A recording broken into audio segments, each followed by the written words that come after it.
Yo, it's Marlon Speaks Live. Yeah, I'm saying what they hide. History uncensored, let the real survive. Yeah, it's truth over comfort, I don't pick no side. If it shake the room a little, let the truth collide. Cause it's Marlon Speaks Live. No script, no disguise. I don't sell no lies, just to monetize. Cause the past still breathing and it never dies. Yeah, it's Marlon Speaks Live. Now the truth will rise. Yo, it's Marlon Speaks Live. Yeah, I'm saying what they hide. History uncensored, let the real survive. Welcome back, man. Another episode.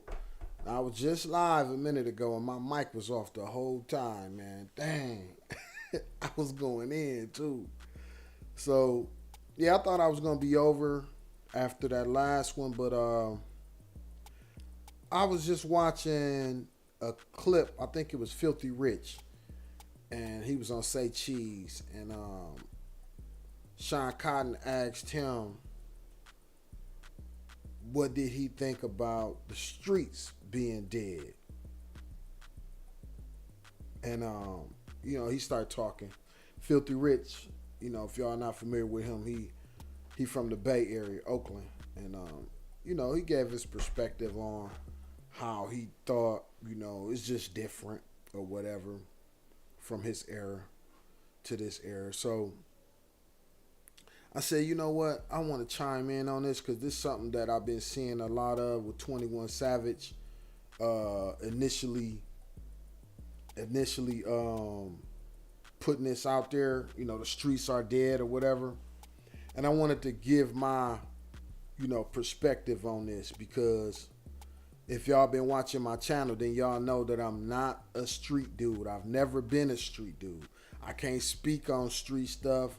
I don't know nothing about it, per se. I've never been, I never had a first person view of it. My brother, I sold a little weed back in the day. I'm from a predominantly all black area right outside the suburbs and right outside of Flint, from an area called Beecher. So Beecher, it's a close-knit community. A lot of the younger generation, they think it's some gang-related stuff. If you from my generation and a little older, then you know that we really just a small, tight-knit community. So you had a little bit of everything out there in Beecher growing up. Wasn't all good. It wasn't all bad. I would say 75-25 though. 75 good, 25 bad, which I think is a great ratio. To this day, I think it's more like, I don't know, because we still got the house out there. We still got the house out there, the family house. So we still go out there. I still go out there and shovel the snow and shit like that. It's like 66, 33, 66. Still more good than bad, right? So, yeah, Beecher still, you still can buy you a nice house out there and live pretty good. You have a couple knuckleheads here and there, but everybody still know everybody. So that's the good thing about Beecher. So I can't say that where I grew up is the streets at all, but a lot of cats I end up growing up with got out there, so and like I said, like the family that I come from, how I was raised, 2-parent household, mother and father gainfully employed. No hang-ups, no drug addiction problems, none of the cliche, none of the things that you may, no violence, no domestic violence, nothing, none of that. We went on vacation every year. My whole childhood, we went all over the country, visited everywhere. We vacationed every year. So I had a different perspective growing up, than a lot of my peers that ended up getting into the streets. I just knew it wasn't for me. I was raised too well. And actually, you know what? Starting tomorrow, well, it might be tonight. I might show y'all my family videos. I'm thinking about narrating my family videos just so y'all can see how I grew up, right?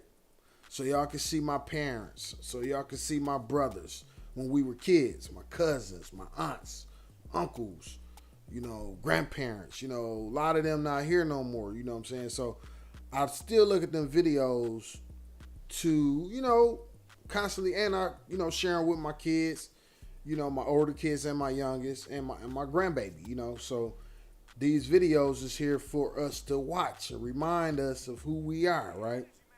So, the streets are dead campaign, I can't really celebrate it. I have to do this type of response.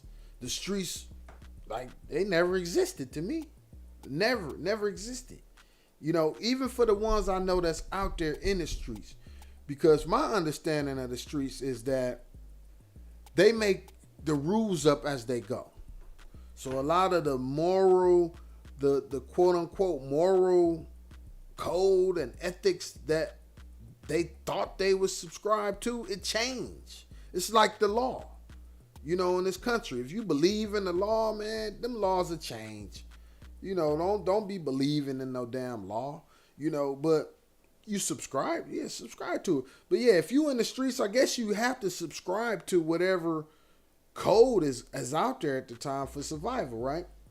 But I don't know, my lens is from how I was raised and just my perspective. And as I got older, I've never really thought the streets was something that you could bank on. Like, the lifestyle, you can't build nothing with it. You can't really, you don't know if you're going to live or die the next day, the next minute. You know what I'm saying? So it's like, I've never really thought of that as something sustainable, something that I would want to do for myself. I had kids fairly young. So I think when you have kids young too, it should, flip a switch as the man, as the father. You should want to go out here and make some honest money. You shouldn't want to, I see a lot of younger cats, they think taking risks for their baby is cool.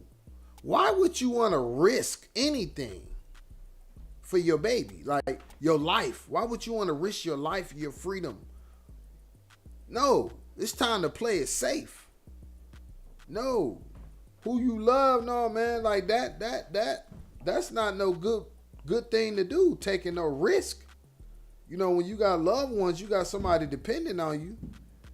They don't wake up every day taking no risk. They wake up every day looking to be stable. So yeah, I just never understood that, especially with the younger generation.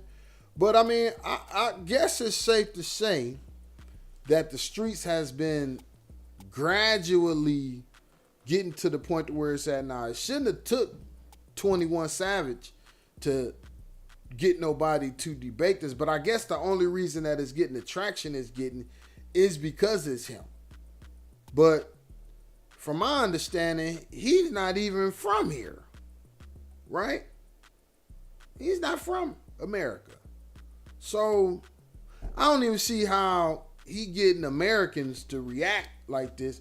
I'm really not reacting by reacting to it, because like I said in my in my caption, I mean in my title and in my thumbnail, the streets were never real to begin with. So I don't even know why this so relevant. Like, but by me watching, always on the sideline, watching the streets over the years, the crack, see, I came up in the crack era. It was plentiful.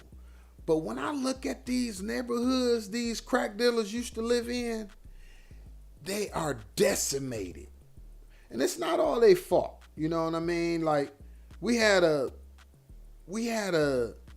combination of a bunch of different storms that collided all at once. So we had the GM factories here left. Crack hit around that same time, right? And then you just had a bunch of people that ended up getting on the drugs that weren't, they couldn't have known that crack would have done what it did to them. You know, if they were born in the 40s and 50s and 60s, you know, most of them, they came up in a totally different time. You know, they could do certain drugs, certain things wouldn't happen to them. I'm guessing that, you know, they knew not to use heroin if they didn't want to, you know, end up losing everything. So I think as long as they thought, you know, they're not mainlining nothing in their veins, they should be cool. Something to smoke, you know. In their mind, nothing they ever smoked could kill you, right? Or could take everything from you. So I'm just saying, innocently, and that's the era I grew up in. Innocently, a lot of the people that started smoking crack did not have no idea that it would do what it did. Did not have a clue. So that era, you know, ushered in the drug dealers, right? And that's the era that I came up in.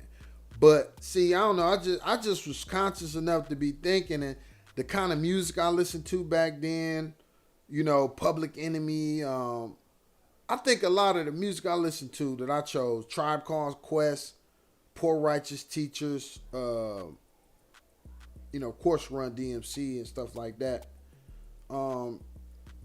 Special Ed, like Brand Nubian. I listened to a lot of conscious rap that constantly elevated my mind, right? I listen to a lot of the, you know, NWO. I listen to all of it. I listen to everything. Being here in Flint, we had MC Breed.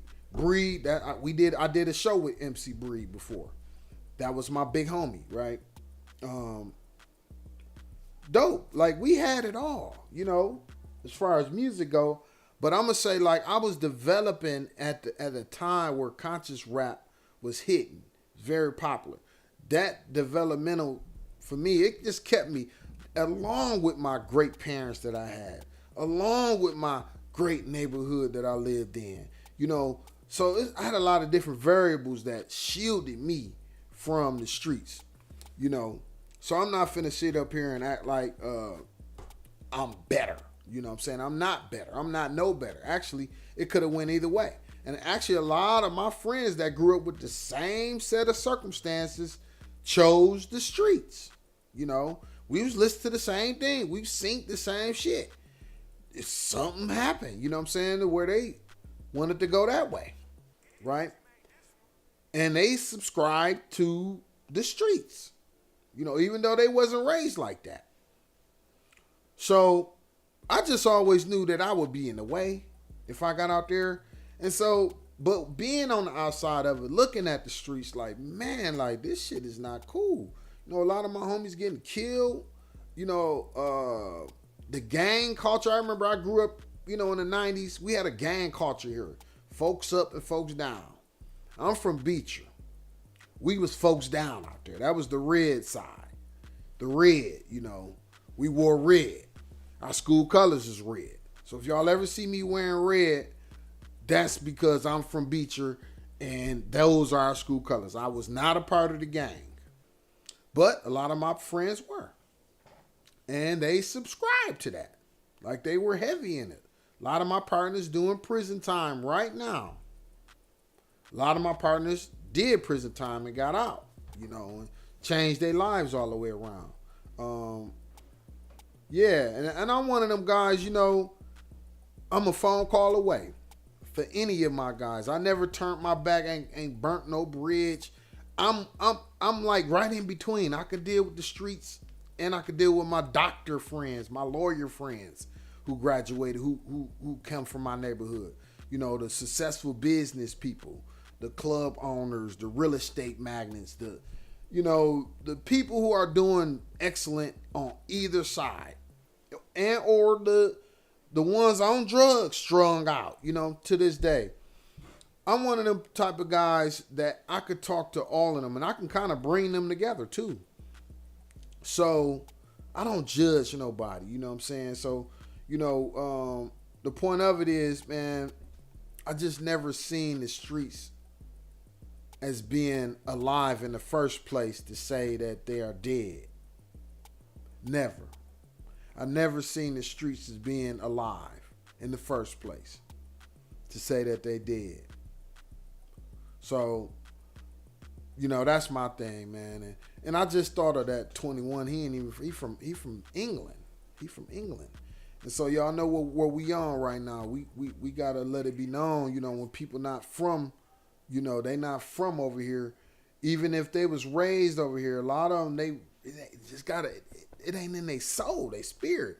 You know, we get to talking about where your people from, and then they don't got nobody from Louisiana, from Arkansas, from North Carolina in the 1800s. You can't relate, bro. He can't really relate. But it's, you know, this is a prime example of how the streets isn't real at all. Like, they'll follow behind somebody from England. You know what I'm saying? It's crazy. But yeah, I would say the music contributed to the streets, but I wouldn't say it's the music's fault. The music, it kind of, the music culture, hip hop, you know, drill rap, trap rap, this kind of rap we got up here is like, you know, it's like comical street shit. They speak to the streets, so the streets feed them, and then they feed what they know back to the streets. But if you don't have a stable home life and you green, or if you want to just be turned out by the streets, then yeah, the music can, you know, I guess influence you in a bad way. You know, but like I said, I just know me, I was influenced in a good way. And, you know, I just thank God for that, man. But I just wanted to share that. I didn't want to do no video. I usually do a video where I'm, you know, I got somebody else talking. But right now I wanted to share my perspective, just clean, you know, just clean thought, you know, sharing my thought on a topic. And yeah, man, that whole 21, I guess I could try to find the damn video. Let me try to find it.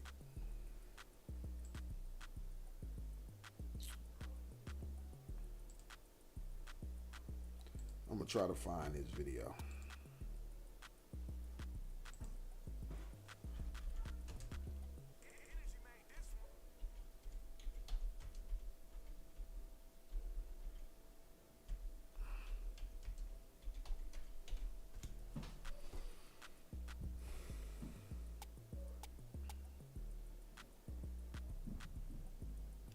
Oh, I guess this is a full interview he did with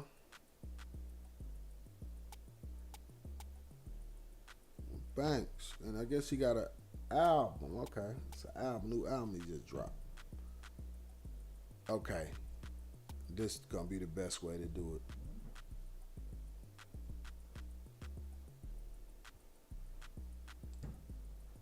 This is gonna be the best way to do it.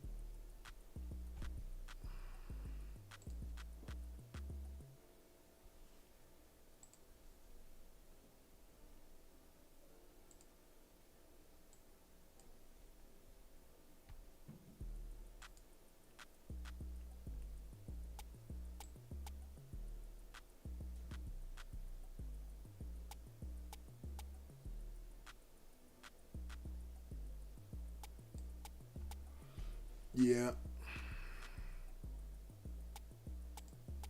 This is gonna be the best way to do it.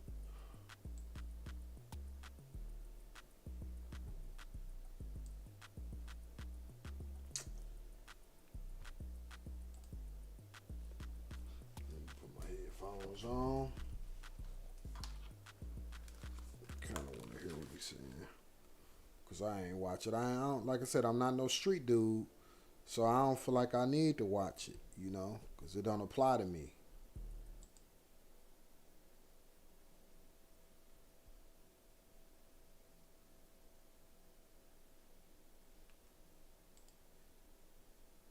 Nothing. It ain't even no money in the street for real, unless you playing on a certain level type shit. It ain't none. It's money in the street if you playing on a certain level. But you have to wait. The grinder don't exist no more. That's what the difference is. So that's why nigga, the cons always outweigh the pros of the street. Cause you ask, can go to jail, or you can die, you can get robbed.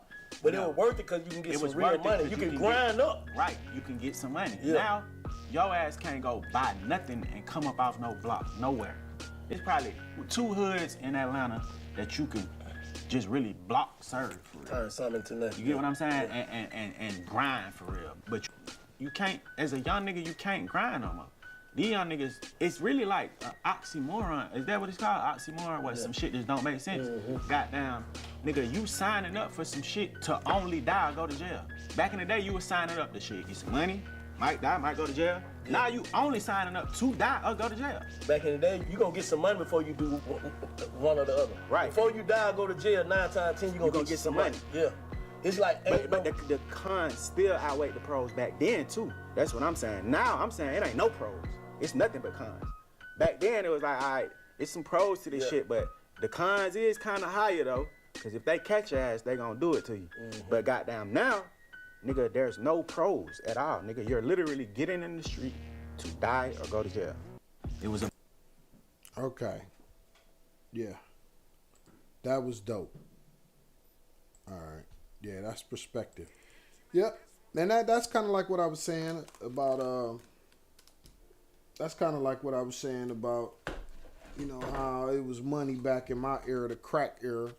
And now it's just a bunch of scamming, and all they doing is buying guns with the scam shit, and they killing each other with it, and they gang banging. You know what I'm saying? So it's like, yeah, like he said, it's just a bunch of cons to it. Man, I don't know. I've been trying it, because even back then when I was young, when my brother was selling dope, a lot of my family, a lot of my people I knew was selling drugs. I was trying to help them clean their money up, but they nobody ever wanted to listen, man. Nobody believed in my musical aspirations back then. Nobody. So I had to just keep my dream to myself and share it with my son, and my son took it there, man. Now I manage him, and we in the game, man. Sony, he with Sony, we man, like he's smashing, like he doing his thing. So, and I got a portfolio now. I got a whole thing that I manage. A whole bunch of different musicians that I manage. But I was always in my mind, back then it was about you taking your drug money and getting on. It was about you, cleaning up your street activity with the music. I wasn't no street dude. I was basically Dr. Dre. I was the Dr. Dre. And I just needed a financier, but nobody ever wanted to clean their money up. Not with me anyway. I guess they didn't believe in it. But it happened anyway, and I give that all to God. Give all the glory to God. But I see what 21's saying, man. It's like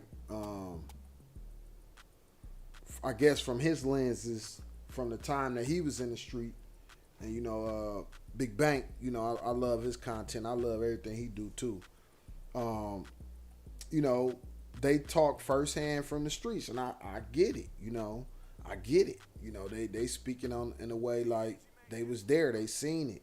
It was some money there at the time. It was also death in prison, in jail, prison, yeah, long time in prison. They had the mandatory minimums back then. So, yeah, man, it just really didn't add up back then, for me, because I'm like I had a daughter when I was 18, and I wasn't about to risk nothing. Yeah, I could have got a lot of money, but I also knew myself enough to know that I would have been in the way. And I was not mature enough to be holding on to no whole lot of money back then. Man, just watching my son in the music business having, the kind of money he had, and seeing him, being young and going through his money, but he making it all legit. You know what I'm saying? So he don't got nobody, no drug, nobody he owe in the drug game. You know what I'm saying? He ain't got nobody watching him make money to rob him. You know what I'm saying? Per se. I mean, I'm sure he got some haters, and that's pretty much my job too, to try to keep my eye, you know, on these type of people, you know, to protect my son too. But you know, he not in the way. He not no bad guy. You know, the streets, you know, they don't necessarily target honest people. That my son, he don't hang out or nothing. He in the church. You know, he married, chill, laid back. You know, he don't really do nothing out the way at all. So, but yeah, that's what you got to be like.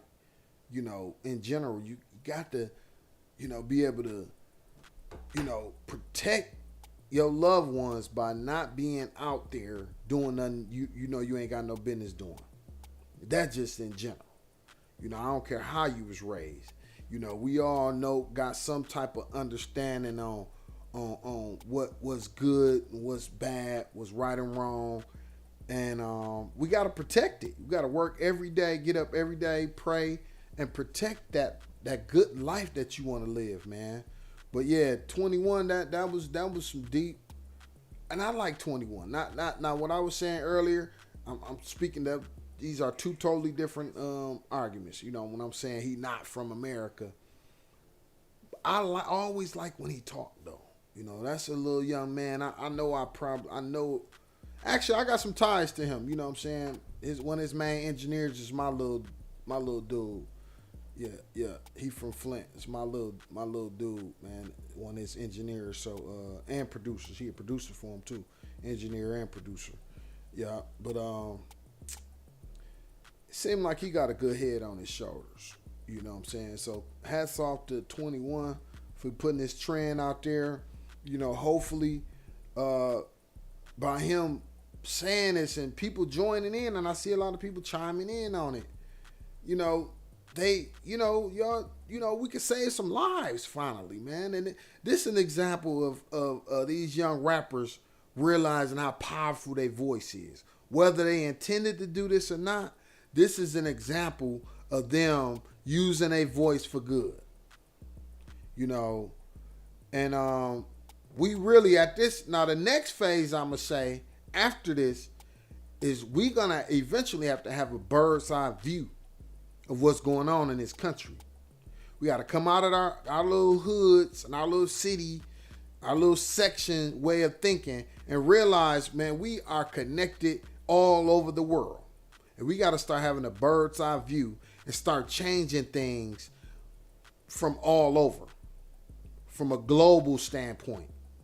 Because how we're getting defeated here in this country anyway is by thinking citywide. Oh, this is how it is in this city. No, we actually have the ability to connect and change things all over the world. So this is what we got to do after we get some understanding, because you can't really connect with people that don't have no understanding. So what's happening right now, it seems to me that we got the youth starting to have some understanding. Now that we have that, the next phase is, like I said, having a bird's eye view, coming up off of wherever we think we from and realizing, oh, with this phone in my hand, with this technology in like right in front of us, we can connect. But we can't connect with some people that don't have no understanding.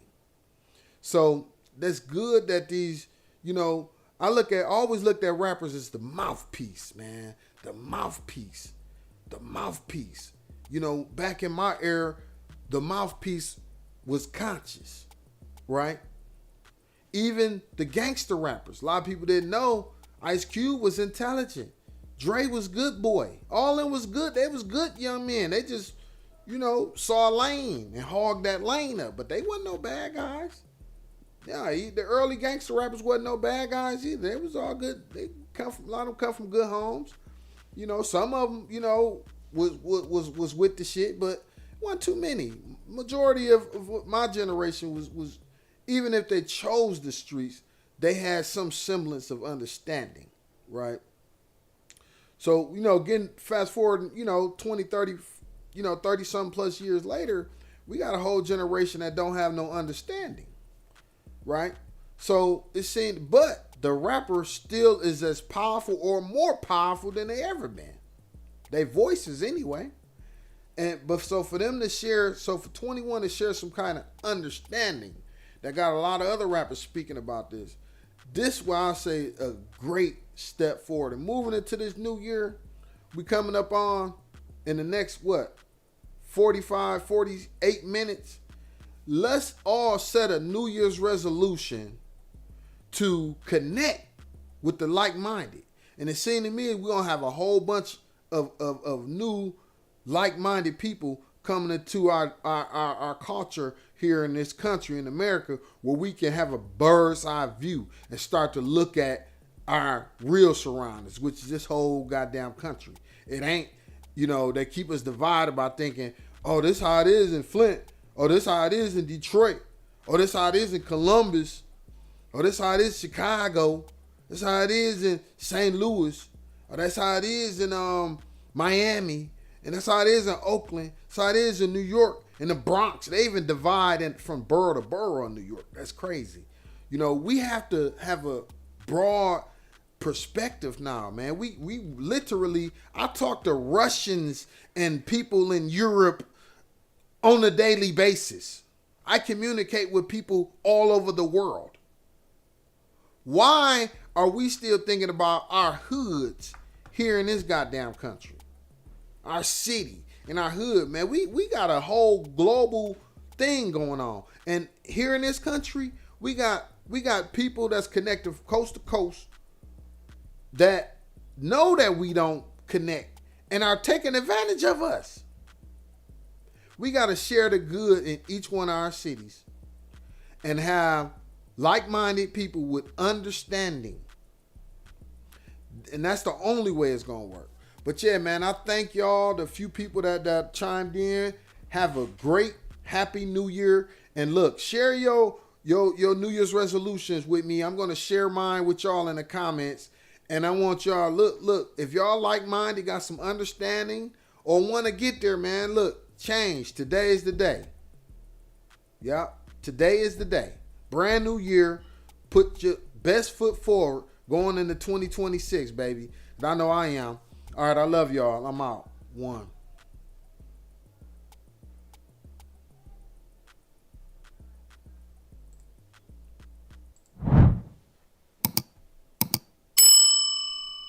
Yo, it's Marlon Speaks Live. Yeah, I'm saying what they hide. History uncensored, let the real survive. Yeah, it's truth over comfort, I don't pick no side. If it shake the room a little, let the truth collide. Cause it's Marlon Speaks Live. No script, no disguise. I don't sell no lies, just to monetize. Cause the past still breathing and it never dies. Yeah, it's Marlon Speaks Live. Now the truth will rise. Yo, it's Marlon Speaks Live. Yeah, I'm saying what they hide. History uncensored, let the real survive.